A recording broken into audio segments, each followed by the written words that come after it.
So yan, kamusta? Welcome sa isa na namang content. At ang pag-uusapan natin para sa video na to ay walang iba kundi si Eustace Kid. Hindi ba nakaka-curious pag-usapan kung ano ang magiging kinahinatnan ng alyansa nilang tatlo ni Luffy at Law? At syempre pa kung binasa mo ang pamagat ng video na to, ay i-explore din natin yung posibilidad kung si Eustace ba ay mayroong D sa kanyang pangalan. Pero syempre bago natin pag-usapan yan, ay inaanyayahan ko po kayo na mag-subscribe sa ating YouTube channel, hit the bell icon para ma-notify sa mga bago nating videos. I-like at i-follow ang ating mga social media accounts, Facebook, TikTok at Bilibili. Mag-comment lang lahat kayo dyan at binabasa ko po lahat yan. So balik na tayo sa ating discussion. Kung mapapansin nyo, sa tatlong magkakaalyansa, si Eustace lang yung wala pang malinaw na backstory. Ang tangi lang nating alam sa kanya ay galing nga po siya sa South Blue. At nung kabataan nilang dalawa ni Killer, ay may crush sila sa isang babae na ang pangalan ay Shiraton Dorianaika. Bukod doon, wala na. Nagkaroon na lang po siya ng introduction doon po sa Sabaudi Archipelago, kung saan sa batch ng Worst Generation Pirates, siya nga po ang may pinakamataas na bounty. Ito nga daw ay dahil hindi lang naman mga miyembro ng Marines ang kanyang biktima, kundi walang habas din siyang pumapatay ng mga sibilyan. So nung nag-umpisa ito, mas notorious po ang reputasyon ni Kid kaysa kay Luffy. So unang-unang ang nagkita yung tatlo doon sa human auction, kung saan sama-sama silang tatlo na labanan ang mga Marines na magtatangkang arestuhin sila. Habang tumatakas ay naharang pa sila ng pasifista. Pero hindi na pinakita kung papaano nila yon tinalo o kung tinalo nga ba nila. Okay, so fast forward tayo mula sa 315 na bounty. Tumaas nga po ang bounty niya to 470 million belly. Na-acquire niya po yung bounty na yan habang time skip. Maraming nangyari sa kanya. Kabilang na nga po dito ay yung pagkopya niya sa Road Poneglyph na nasa pangangalaga ni Big Mom. Hindi lang yon. Inalaban niya ang isa pang emperor at ito nga ay si Shanks. In the process, hindi lang po natin malaman kung sino ang may gawa, pero sa enkwentro niya with Red Hair Pirates, natanggalan nga po siya ng isang braso. So fast forward po tayo sa Dressrosa Saga. Dito ay nabuo nga po ang alyansa nilang tatlo ni Basil Hawkins at Scratchman Apu. Eventually, hindi rin naging maganda ang samahan na to. Dahil ito palang si Apu, nagtatrabaho para kay Kaido. Isa siyang espiya, kasama na nga po ni Hawkins. Nandun lang pala sila para i-monitor ang galaw niya. Isa nga po sa mga pamosong eksena dito sa One Piece ay yung pagkalaglag ni Kaido mula sa Skypiea hanggang doon sa kinaroroonan nilang tatlo. So syempre, dahil espiya nga yung dalawa niyang kasama, gulpi sarado. At doon nga siya ikinulong sa Wano Country. Ngayon, dito siya palagay ko nagkaroon ng totoong alyansa. Kasi ay nakasama niya sa loob ng presuhan ito ngang si Luffy. Kumbaga magkakosa. Magkasama sila na nagpalakas doon sa loob ng kulungan. At nung makatakas sila, dito na nga parang nagkaroon ng understanding. Sila ay magkakampi para pataubin ang alyansa ni Big Mom at Kaido.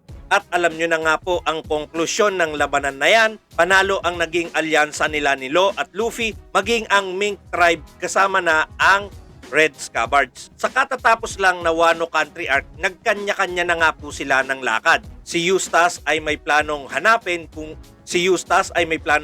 ng isang tao na may sunog ang kanyang katawan. Si Law naman ay mapupunta sa isang mas malayong isla at si Luffy ay doon lang sa katapat ng Wano. So yan yung buod. Sobrang buod na yan ha.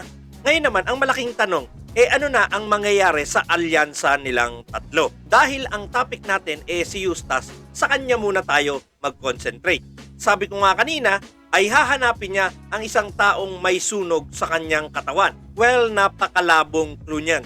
Kaya naman niya hinahanap yan, ay meron nga po siyang kopya ng tatlong Road Poneglyph. At sa palagay niya, yung taong may sunog sa katawan, ay mayroong clue doon sa kanyang hinahanap. Alam nyo, sa mundo ng One Piece, maraming tao ang may sunog sa katawan. Kabilang na nga po dito yung mga taong tinatatakan ng kuko ng dragon, yung mga nakatakas na alipin sa Marijoa. Pero palagay ko hindi sila yon.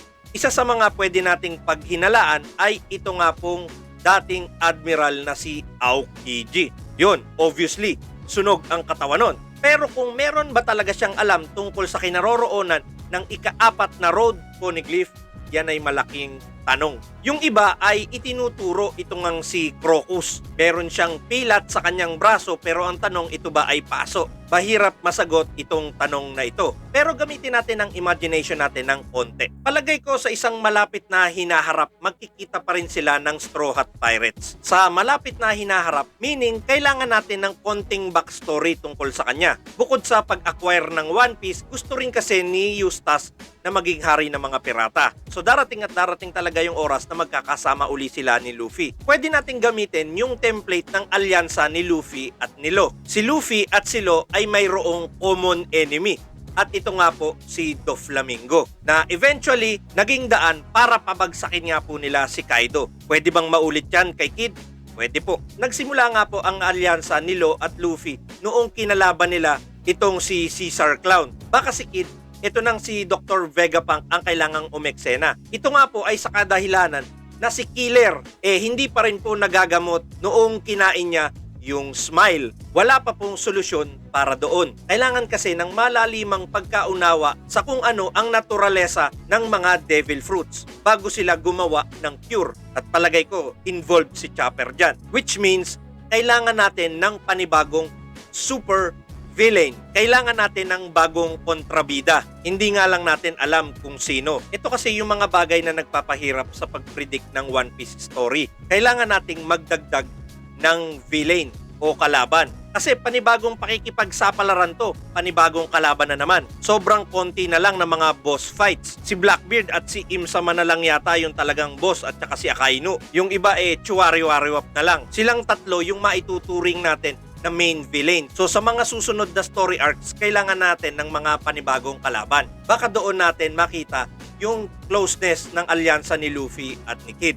Kung tutusin naman parehas kayo ng layunin, kaya malamang parehas kayo ng pagdadaanan. Speaking of parehas, meron tayong lingering question sa video na to. At ito nga po ay kung mayroong initial na D itong si Eustass Captain Kidd. So para sa mga pilosopo dyan, alam natin na may D sa pangalan si Captain Kidd. Pero ang mahalaga dito ay yung initial, yung big letter na D. Meron bang si Eustass ay may D sa kanyang So ito nga bang si Eustass ay mayroong initial na D sa kanyang pangalan? Well, ang posibilidad po niyan ay medyo malaki. So tignan nyo po itong bounty poster ni Trafalgar Law. Supposed to be, kung bubuuin yung pangalan niya, Trafalgar D. Waterloo. Pero ano ang nangyari? Inumit nga po yung letter D sa kanyang pangalan. Ang tanong, ganyan din ba yung ginawa kay Captain Kidd? Well, pwede. At merong mga ilang rason kung bakit dapat tayong maghinala. Number 1, tignan nyo yung bounty nilang tatlo. Binigyan sila ng pare-parehas na 3 billion bounty. Ibig sabihin, pare-parehas po silang nakikita ng world government na talagang mga peligrosong mga nilalang. Si Luffy, Law at Kid ay mga walking disaster para sa world government. 2 out of 3 ay kumpirmado nga po na may D sa kanilang pangalan. Parang wag na tayong magulat kung pati si Kid ay merong D rin. Parang you are together in the same boat. Isa pang rason, lahat sila ay naghahangad na makuha ang One Piece. Wala namang sinasabi na mga D lang ang dapat makinabang sa One Piece. Pero mukhang ganon yung lumalabas. Pwede rin kasing ito yung motivation ni Captain Kidd. Tandaan natin, lahat ng mga D ay may inherited will. So darating at darating talaga sa punto na kailangan nilang harapin ang katotohanan na yan. Isa pang nakikita nating dahilan, si Eustass kasi ay mayroon ding katangian na present sa ilang mga may initial na D. Una na nga po rito ay yung kanilang kakaibang bilis na makarecover. Bilang mga mandirigma, meron silang kakaibang lakas ng katawan. Ultimo nga yung mga babae, pag nagbuntis, hindi ba, lampasan ng 9 na buwan? So merong kakaiba sa katawan ng mga taong may initial na D. Ito pa mukhang hindi naman lahat, pero majority po sa mga nakikilala natin na may initial na D ay mayroong Conqueror's Haki. Kumpirmado po na mayroong Conqueror's Haki itong si Eustass. Ayon na nga po yan kay Kaido. Alam kong hindi lang mga D ang nag-e-exhibit ng ganitong kakayahan, pero most likely kapag naging mandirigma ang isang D, there is a high chance na meron silang Conqueror's Haki.